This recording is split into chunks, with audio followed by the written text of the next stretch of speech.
जैसे जैसे टूर्नामेंट आगे जा रहा है नेशनल टीमें अच्छा कर रही हैं, अच्छी हो रही हैं, स्ट्रेंथन हो रही हैं।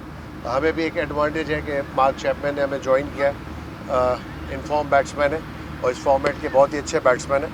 उम्मीद करता हूँ उनके आने से बेहतरी होगी और हमारी टीम में जो है खोया हुआ मोमेंटम पहले मैच के बाद जो हमने खोया था वो होपफुली इसको रिगेन करेंगे इंशाल्लाह इस मैच में।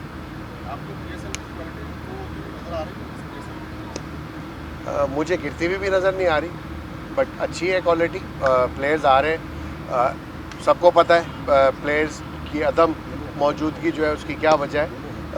मेरा ख्याल है जो बेस्ट अवेलेबल प्लेयर था वो इस वक्त मौजूद है। फील्डिंग जहाँ पे कंसर्न है और जहाँ पे नए प्लेयर्स यंगस्टर्स आ रहे हैं, आपने देखा होगा 2-3 यंगस्टर्स ने बहुत अच्छी परफॉर्मेंस दी है सो फॉर मैचेस के अंदर।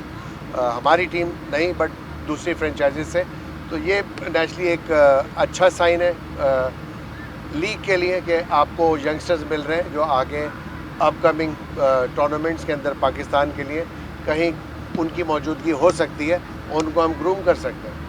मोइन भाई, लंबा गैप मिला आप लोगों को और मुसलसल 4 रोज़ ट्रेनिंग भी हुई है, तो क्या खिलाड़ी फटीग का शिकार तो नहीं हो जाएंगे क्योंकि कंटिन्यूसली थोड़ा सा कैम्प में ऑलरेडी आपको पता ही होगा, मीडिया में यकीनन होगी खबर। कुछ प्लेयर्स थे जिनको डायरिया हुआ था, मुश्किलात हो रही थी उनको, बट रिकवर कर लिया। थैंक्स गॉड कि हमारा 4-5 दिन का बड़ा गैप था, उसके अंदर रिकवरीज हो गई हैं और we are ready to go for tomorrow's match इंशाल्लाह ताला अगेंस्ट कराची। मोइन भाई, आमिर के हवाले से बताइएगा, सीनियर कंपेनर हैं, कितना बेनिफिशियल हो रहा है उनका टीम में होना।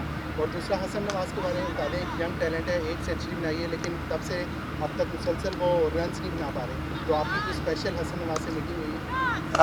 आमिर का पहले तो मैं जवाब दे दूं, देखें जब सीनियर प्लेयर टीम में मौजूद होता है उनकी प्रेजेंस का बहुत फ़ायदा होता है, दूसरे क्रिकेटर्स को भी होता है, टीम को भी होता है और इनफैक्ट बॉलर्स को भी होता है। तो आई थिंक आमिर जो है वो नज़र आता है, उनका जो इंटरेस्ट है अभी तक वो इंटरेस्ट लेके खेल रहे होते हैं और वही एटीट्यूड होता है जिससे दूसरे यंगस्टर को सीखने का मौका मिलता है। अभी तक उन्होंने सो फार अच्छी बॉलिंग की, उम्मीद करता हूँ फ्यूचर में भी आगे वाले मैचेस में रिस्पॉन्सिबिलिटी अपनी लेंगे और इंशाल्लाह ताला 1-2 मैचेस हमें और जिता के देंगे। और जहाँ तक बात आपने की है हसन नवाज़ की अपनी एक टेक्निक है नेचुरली, क्योंकि यंगस्टर है, थोड़ा सा टाइम लगेगा सीखने में। एक रिकॉर्ड भी किया पाकिस्तान के लिए उन्होंने, हमारे मैच में भी पहले मैच में 44 रन बनाए उन्होंने, लेकिन उसके बाद थोड़ा सा स्ट्रगल कर रहे हैं। नेचुरली यंगस्टर्स जिनमें टैलेंट होता है, जिनको आप आइडेंटिफाई करते हैं, तो उनको आप कोशिश करते हैं एज अ क्रिकेटर उनको भरपूर चांस दिया जाए ताकि वो अपनी गलतियों से सीख के आगे बढ़ सकें और थोड़ी मैच्योरिटी की तरफ जाएं। यही वजह हम इनको कंसिस्टेंटली खिला रहे हैं ताकि एक आइडेंटिफाई हमने टैलेंट किया है, पाकिस्तान ने उसको आइडेंटिफाई किया तो हम उसको खिला के ताकि कोशिश कर रहे हैं कि वो ग्रूम हो और हमें मैच जिताएं। पहला मैच में अच्छी कंट्रीब्यूशन थी उनकी, तो उम्मीद करता हूँ कि इन मैचेस में चैपमैन के आने से भी नेचुरली फ़र्क पड़ेगा। थोड़ा सा अगर इनिशियल अच्छा स्टार्ट मिल जाएगा, उम्मीद करता हूँ कि उनके लिए भी फ़ायदा होगा कि उनको एक ऐसा प्लेटफॉर्म मिलेगा जाके वो अपने शॉट्स को एग्जीक्यूट अच्छे तरीके से, बेहतर तरीके से कर सकें।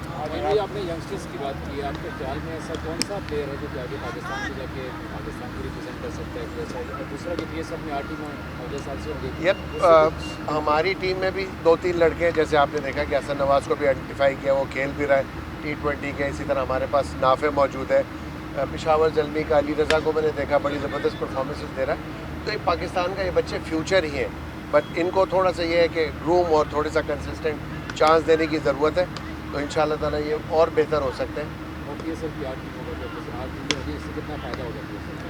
नेचुरली देखें, नॉट ओनली कि क्रिकेटिंग फ़ायदा होगा, in terms of revenue generating भी फ़ायदा है क्रिकेट बोर्ड का, और क्रिकेट बोर्ड जितना भी फ्रेंचाइज रेवेन्यू अर्न करते हैं वो इवेंचुअली क्रिकेट के ऊपर ही खर्च होता है, उसकी डेवलपमेंट के लिए खर्च होता है।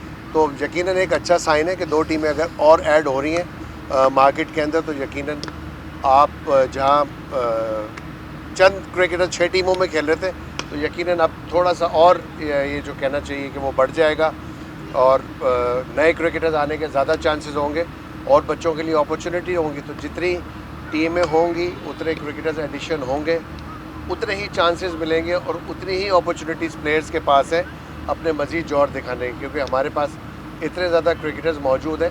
आई थिंक उनको एक प्लेटफॉर्म पे जमा करने की ज़रूरत है इवेंचुअली पाकिस्तान के लिए हेल्पफुल हो सकते हैं। आखिरी सवाल आजम भाई, ये कहा जा रहा है कि उस्मान तारिक का बॉलिंग एक्शन जो है वो आप टेस्ट करवाएंगे, तो वो कब तक आप टेस्ट करवा रहे हैं? उम्मीद है जी, क्रिकेट बोर्ड से हम कंसिस्टेंटली राब्ते के अंदर है। उम्मीद कर रहे हैं कि विद इन दिस वीक इंशाअल्लाह ताला किसी भी वक्त हो सकता है, और कोशिश यही की जा रही है कि किसी तरीके से वो उनको अकोमोडेट किया जाए, यानी पाकिस्तान क्रिकेट बोर्ड उस्मान तारिक को अकोमोडेट करें, क्योंकि आपको पता है कि उनकी एब्सेंस से हमारी फ्रेंचाइज़ को नुकसान हुआ है। जो लास्ट 2 मैचेस हमने मैच खेले, तो उनकी प्रेजेंस, अगर वो एक ऐसे मिस्ट्री बॉलर हैं जिसकी वजह से इम्पैक्ट क्रिएट करते हैं वो अपोजिशन पे, तो उम्मीद करता हूँ कि इस वीक में इंशाल्लाह ताला उनका जो भी एक्शन है आइदर वे क्लियर हो जाएगा, ताकि हम अपने मज़ीद जो है प्लान्स को अच्छी तरीके से, बेहतर तरीके से एग्जीक्यूट कर सकें। आप जी आप नवीन भाई, मतलब आपकी फ्रेंचाइज में यंग प्लेयर्स हैं, आपने हसन नवाज, और ये इंप्रेशन दिया जाता है कि आपने काफ़ी सीनियर प्लेयरों का भी बोझ उठाया हुआ है, तो वो बोझ है या आपको लगता है कि आपकी टीम नहीं, बोझ नहीं। आप एवरेज एज देखें, 30 एज कुछ भी नहीं होती। 30 में तो मेरा मतलब है कि फुल प्लेयर स्ट्रॉन्ग होते हैं, अपनी फुल स्ट्रेंथ के ऊपर होते हैं। तो आप एवरेज एज देखें, आप अगर किसी एक स्पेसिफिक या पर्टिकुलर किसी को आइडेंटिफाई कर रहे हैं, लाइक अगर शोएब मलिक की हमारी टीम में प्रेजेंस है, तो आई थिंक मैं पर्सनली ये समझता हूँ कि अभी भी वो बहुत यंगस्टर से भी ज़्यादा फिट है, और जहाँ पे ज़रूरत पड़ती है हमने देखा है थ्रू आउट इस कैरियर वो अपनी टीम को जिताते रहें, अच्छी परफॉर्मेंस देते रहें। तो सीनियर प्लेयर का होना भी ज़रूरी है, क्योंकि कॉम्पोजिशन सीनियर जूनियर के साथ ही मिलके बनती है। आप आखिरी सवाल कीजिए। मोइन भाई, लाहौर की कंडीशन के मुताबिक क्या आप कहेंगे कि इस वेदर में रन ज़्यादा बनेंगे? देखें, डिपेंड करता है। हम पिछले 3 दिन से प्रैक्टिस कर रहे हैं। जब फर्स्ट डे हमने प्रैक्टिस की थी तो ड्यू फैक्टर था, नज़र आ रहा था कि रात 8 बजे 8:30 बजे ड्यू आ गई थी। अभी भी हम LCCA के ग्राउंड पे खड़े हुए, यहाँ पे ड्यू मौजूद है। मैच अभी शुरू भी नहीं हुआ, तो लेट्स सी कल का वेदर किस तरह का होता है। बट अगर कॉन्स्टेंटली ड्यू रही तो टीमों को नुकसान होने के ज़्यादा चांसेस हैं, रादर देन कि आप फ़ायदा उठाएं, बिकॉज के ड्यू के अंदर सबको प्रॉब्लम होती है। अगर बॉलर से गेंद नहीं की जा रही तो वहाँ पे एट टाइम्स ऐसा भी होता है कि बैट्समैनों से बैटिंग भी नहीं हो पाती है, तो आई थिंक कि जो भी यहाँ पे सेकंड बैटिंग करेगा उसका कंपैरेटिवली चांस ज़्यादा होंगे मैच जीतने के, अगर इसी तरह की ड्यू फैक्टर रहा तो। थैंक यू जी, थैंक यू।